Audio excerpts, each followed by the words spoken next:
స్రవంతి, సీతామహాలక్ష్మి, కుంకుమరేఖ వంటి సీరియల్స్తో గుర్తింపు తెచ్చుకున్న టీవీ నటుడు భరణి శంకర్ ఈ సీజన్లో బిగ్ బాస్ హౌస్లోకి ఎంట్రీ ఇచ్చారు.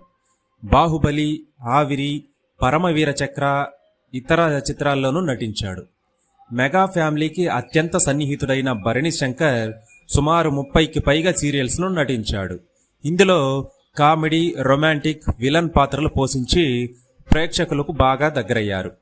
భరణి శంకర్ బిగ్ బాస్ హౌస్లోకి అడుగుపెట్టిన సందర్భంగా mega brother Janasena MLC Nagababu ఓ పోస్ట్ చేశారు. నాకు అత్యంత సన్నిహితుడైన భరణి శంకర్ బిగ్ బాస్ 9 సీజన్లోకి అడుగు పెడుతున్న సందర్భంగా ఆయనకు నా శుభాకాంక్షలు. ఈ ప్రయాణం అతడికి విజయాన్ని, మంచి గుర్తింపుని తీసుకురావాలని కోరుకుంటున్నాను అంటూ నాగబాబు గారు ఇన్స్టాగ్రామ్లో పోస్ట్ చేశారు.